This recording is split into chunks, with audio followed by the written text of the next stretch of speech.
OG, ദേ call him OG. അതാണ് ഇതിൻ്റെ ശരിക്കുള്ള ടൈറ്റിൽ. പക്ഷേ എല്ലാവരും OG എന്നാണ് പറയുന്നത്. സുജിത് എഴുതി സംവിധാനം ചെയ്ത സിനിമയാണ്. സാഹോയ്ക്ക് ശേഷം അദ്ദേഹം സംവിധാനം ചെയ്യുന്ന സിനിമയാണ്. പവൻ കല്യാണാണ് നായകൻ. എനിക്ക് പേഴ്സണലി സാഹോ അത്യാവശ്യം വർക്കായ പടമാണ്. അതിലെ ട്വിസ്റ്റുകളായാലും ശരി, മേക്കിംഗ് ആണ്, എസ്പെഷ്യലി സ്റ്റൈലിഷ് മേക്കിംഗ് ആണ്. അതെനിക്ക് ഭയങ്കരമായിട്ട് വർക്കായതാണ്. അത് കാരണം ബാഹുബലിക്ക് ശേഷം വരുന്ന പ്രഭാസിൻ്റെ സിനിമ എന്നൊരു ഹ്യൂജ് ഹൈപ്പ് ഉള്ളതുകൊണ്ടും പിന്നെ ബാഹുബലിക്ക് ശേഷം വരുന്ന ആ ഒരു കാരണം കൊണ്ട് അനാവശ്യമായിട്ട് ബഡ്ജറ്റ്, കഥയ്ക്ക് വേണ്ടതിലും കൂടുതൽ ബഡ്ജറ്റ് പൊട്ടിച്ചുകൊണ്ടും മാത്രം ഫ്ലോപ്പാണോ എന്ന് എനിക്കറിയത്തില്ല. ഭയങ്കര നെഗറ്റീവ് റെസ്പോൺസ് വന്ന സിനിമയാണ്. എനിക്ക് പക്ഷേ ഇഷ്ടമാണ് അതിലെ സ്റ്റൈലിഷ് മേക്കിംഗ്. ഈ ദേ കോൾ ഹിം OGയുടെ എല്ലാ മെറ്റീരിയൽസും കണ്ടാൽ തന്നെ നമുക്കറിയാം ഇത് അതിൻ്റെ അപ്പുറത്തെ സ്റ്റൈലിഷ് ആയിട്ടാണ് ഡയറക്ടർ എടുക്കാൻ ഉദ്ദേശിച്ചിട്ടുള്ളതെന്ന്. അതുകൊണ്ട് തന്നെ നല്ല പ്രതീക്ഷ എനിക്കുണ്ട് സിനിമ കാണാൻ. ഞാൻ ഈ സിനിമ കണ്ടിട്ടില്ല, അതാണ് പറഞ്ഞു വരുന്നത്.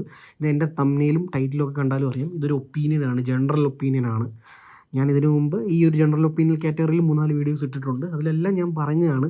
വീണ്ടും പറയേണ്ടി വരുന്നത്, ആൾക്കാർ ഉറപ്പായിട്ട് എൻ്റെ റിവ്യൂ എന്ന് എഴുതി തെറ്റിദ്ധരിച്ചായിരിക്കും കാണുന്നത്. അപ്പോൾ ഞാൻ പറ്റിച്ചു, ഞാൻ പറ്റിക്കാനാണ്, ഞാൻ കണ്ടെന്നുള്ള രീതിയിൽ പറഞ്ഞ് പറ്റിച്ച് റിവ്യൂ ഇട്ടാൽ മതി, ആരും അറിയാൻ പോകുന്നില്ല. അപ്പം ഞാൻ ജെന്യുവനായിട്ട് തന്നെയാണ് പറയുന്നത്.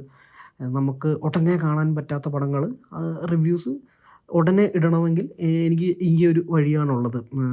അതാകുമ്പോൾ എൻ്റെ മാത്രമല്ലാതെ ജനറൽ ഒപ്പീനിയൻ, പബ്ലിക്കിൻ്റെ പല മീഡിയത്തിലുള്ള ഒപ്പീനിയൻസ് അറിയാൻ പറ്റും.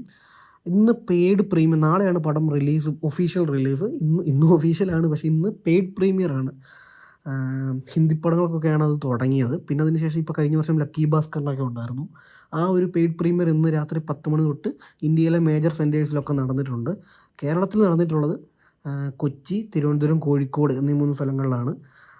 അതുകൂടാതെ ബാംഗ്ലൂരിലും ഹൈദരാബാദിലൊക്കെ ഒരുപാട് മലയാളികൾ കയറിയിട്ടുണ്ട്. യൂട്യൂബിൽ ഇതിൻ്റെ കാര്യമായ റിവ്യൂസൊന്നും ഞാൻ കണ്ടില്ല. ഞാൻ മലയാളികളുടെ കാര്യമാണ് പറയുന്നത്. തെലുങ്കിലെ ആൾക്കാരുടെ അവരുടെ ഒരു മൂഡൊക്കെ വേറെ ആയിരിക്കും. അവർ എങ്ങനെയാണ് ഇതിനെ കൺസീവ് ചെയ്യുന്നത് നമുക്കറിയത്തില്ല. നമ്മുടെ മലയാളികളുടെ റിവ്യൂസ് അധികം യൂട്യൂബിൽ ഞാൻ റിവ്യൂസ് എന്ന് വെച്ചാൽ തിയേറ്റർ റെസ്പോൺസിൽ ആരും ഇൻഡിപെൻഡൻ്റ് അഭിപ്രായം അങ്ങനെയൊന്നും കണ്ടില്ല. ട്വിറ്ററിലാണ് മെയിൻ ഇതിൻ്റെ റിവ്യൂസിൻ്റെ ഒരു ഹബ്ബായിട്ട് കണ്ടത്. ഒരുപാട് മലയാളികൾ കണ്ടിട്ടുണ്ട്. നമുക്ക് ഭയങ്കര പ്രതീക്ഷ, ഈ സിനിമയെപ്പറ്റി അറിയാവുന്നവർക്ക് ഈ പടത്തിൽ അത്യാവശ്യം ഒരു ഹോപ്പ് ഉണ്ടായിരുന്നു. സിനിമയെപ്പറ്റി അറിയാവുന്ന ഇൻ ദ സെൻസ് സിനിഫിൽസിനിടയിൽ. പക്ഷെ അത് കംപ്ലീറ്റ്ലി ഡിസ്ട്രോയ് ചെയ്തിട്ടാണ് ഫസ്റ്റ് റിവ്യൂസ് ഒക്കെ, ആദ്യം വരുന്ന റിവ്യൂസ് മൊത്തം ഈ ഫസ്റ്റ് ഷോ കഴിഞ്ഞപ്പോൾ തന്നെ ഫസ്റ്റ് ഹാഫ് റിവ്യൂസ് എന്ന് പറഞ്ഞ് ഇവരൊക്കെ ഇങ്ങനെ എഴുതിയിട്ടുണ്ടായിരുന്നു. തീർത്തും മോശമാണ്. പവൻ കല്യാൺ 20 മിനിറ്റ് മാത്രമേ ഫസ്റ്റ് ഹാഫിൽ സമയമുള്ളൂ. പുള്ളിയുടെ എൻട്രിയും കൊള്ളാം, ഇൻ്റർവെല്ലിൽ ഒരു ഫൈറ്റും കൊള്ളാം, വേറെ പക്ക ഡൗൺ ആണെന്ന് പറഞ്ഞ് ഞാൻ ഫസ്റ്റ് ഹാഫ് റിവ്യൂ പൊതുവെ വിശ്വസിക്കുന്ന ആളല്ല. ഞാനത് മൈൻഡും ചെയ്യാറില്ല. നമ്മുടെ ഫീൽഡിൽ കയറി വരുമ്പോൾ ജസ്റ്റ് നോക്കി വിടത്തേ ഉള്ളൂ.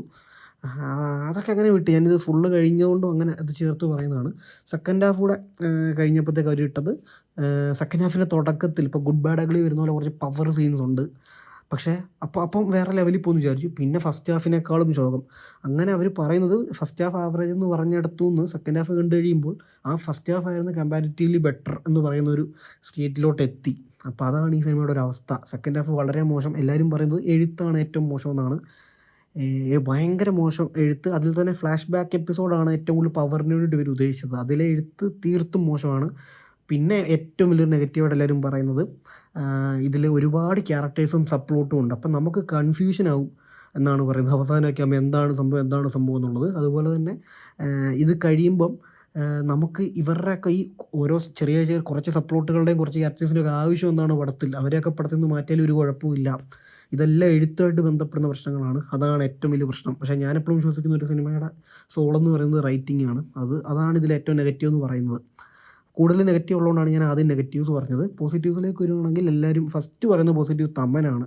അത് നമുക്കറിയാം. ഹംഗ്രി ചീറ്റ എന്ന് പറഞ്ഞൊരു സംഭവം ഇറങ്ങിയപ്പോൾ തൊട്ട് നമുക്ക് മനസ്സിലായി പുള്ളിയുടെ ഒരു ഇതിലെ ലെവൽ ഓഫ് പരിപാടി എന്തായിരിക്കും എന്നുള്ളത്. പുള്ളിയാണ് ഇതിൻ്റെ സോളെന്നാണ്, ഈ പടത്തിൻ്റെ സോള് പുള്ളിയാണെന്നാണ് എല്ലാവരും പറയുന്നത്. അപ്പം ഫസ്റ്റ് പോസിറ്റീവ് തമനാണ്. അതൊരു വലിയ പോസിറ്റീവ് തന്നെയാണ്. പക്ഷേ എന്തൊക്കെ ആയാലും BGM ഒരു സിനിമയിൽ കഥയും ഒക്കെ മേക്കിങ്ങൊക്കെ കഴിഞ്ഞിട്ടല്ലേ ഉള്ളൂ. പിന്നെ ഇതിലെ മേക്കിങ്ങും അത്യാവശ്യം കൊള്ളാമെന്നാണ് പറയുന്നത്. ഞാനെപ്പോഴും ഒരു ഡയറക്ഷൻ എന്ന് പറഞ്ഞ് നോക്കുമ്പോൾ അതിലെ മേക്കിംഗ് അല്ല, എനിക്ക് മേക്കിങ്ങും ഡയറക്ഷനും രണ്ടും രണ്ടാണ്. മേക്കിംഗ് എന്ന് വെച്ചാൽ നമ്മളതിനെ ടെക്നിക്കലി എല്ലാ ഡിപ്പാർട്ട്മെൻറ്റ്സിനെയും കൂടെ ചേർത്ത് എങ്ങനെ മേക്ക് ചെയ്യുന്നു. ഡയറക്ഷൻ എന്ന് പറയുമ്പം എല്ലാം, ഓരോ കാര്യങ്ങളും, എഴുത്തു തൊട്ട് എല്ലാ കാര്യങ്ങളും എങ്ങനെ ആയിരിക്കും എന്നാണ്. അപ്പം എഴുത്ത് ഇതിൽ മോശമായതുകൊണ്ട് അഫ്കോഴ്സ് ഡയറക്ഷനും മോശമാണ്. കാരണം ഡയറക്ടർ ഉത്തരവാദിത്തമാണ് എഴുത്ത് നന്നാക്കണം എന്നുള്ളത്. പക്ഷേ ഇതിൽ ടെക്നിക്കലി ആ ഒരു ടൈപ്പ് മേക്കിംഗ് നല്ലതാണെന്ന് ഉണ്ട്. പിന്നെ പവൻ കല്യാൺ, അത് എനിക്ക് കണ്ടാൽ മാത്രമേ അറിയൂ പവൻ കല്യാണിൻ്റെ ഇത്. എനിക്ക് റിവ്യൂസിലൊക്കെ നല്ലതെന്നാണ് കാണുന്നത്. പക്ഷേ പുള്ളിയുടെ സ്ക്രീൻ സ്പേസ് വളരെ കുറവാണെന്നാണ് പറയുന്നത്. ഒരു ലൂസിഫറിൽ മോഹൻലാൽ എങ്ങനെയാണോ അതുപോലൊക്കെ ഉള്ളതെന്നാണ് പറയുന്നത്. പെർഫോമൻസ് അല്ല മോഹൻലാൽ, അത് മോഹൻലാൽ, ഇത് പവൻ കല്യാൺ. പക്ഷേ ഞാൻ പറഞ്ഞത് ഒരു സ്ക്രീൻ സ്പേസിൻ്റെ കാര്യമാണ്. അപ്പോൾ അങ്ങനെ ഭയങ്കര ഒരു മിക്സഡ് എന്നല്ല, തീർത്തും ഒരു ആവറേജ് ലെവലാണ് എല്ലാവരും. മിക്സഡ് എന്ന് പറഞ്ഞാൽ ചിലർ വൻ പോസിറ്റീവ്, ചിലർ ആവറേജ്, ചിലർ നെഗറ്റീവ്, അങ്ങനെ എല്ലാം പറഞ്ഞല്ലോ. ഇത് കറക്റ്റ് എല്ലാവരും ഒരു ആവറേജ് ആ ഒരു ഇതാണ് വരുന്നത്. ഞാൻ പറഞ്ഞില്ലേ, കേരള ഓഡിയൻസിൻ്റെ, മലയാളികളുടെ കാര്യമാണ് പറയുന്നത്. ഞാൻ വേറെ തമിഴന്മാരുടെയോ തെലുങ്കന്മാരുടെയോ കന്നഡക്കാരുടെയോ ആരുടെയും കണ്ടില്ല. മലയാളികളുടെ ഇടയിലത്തെ ഇതാണ് പറയുന്നത്. കാരണം എല്ലാവരെ പോലെ തന്നെ എനിക്കും വളരെ വ്യക്തമായിട്ടറിയാം, മലയാളി ഓഡിയൻസ് ആണ് ഏറ്റവും ജഡ്ജ് ചെയ്യാൻ മിടുക്കർ സിനിമ. അപ്പം അതാണ് ഈ സിനിമയെപ്പറ്റി പറയാനുള്ളത്. ഞാൻ കണ്ടിട്ടില്ല. ഞാൻ ഉറപ്പായിട്ടും ഇന്ന് വൈകിട്ട്, അതായത് 25-ാം തീയതി ഒരു ഉച്ചക്കത്തെ വൈകിട്ടത്തെ ഷോയ്ക്ക് കയറി കാണും. എന്നിട്ട് റിവ്യൂന്ന് ടൈറ്റിലും തമ്മിലും കൊടുത്തൊരു വീഡിയോ ഞാനിടും. അതാണ് എൻ്റെ റിവ്യൂ. ഇത് ജനറൽ ഒപ്പീനിയൻസ് ആണ്.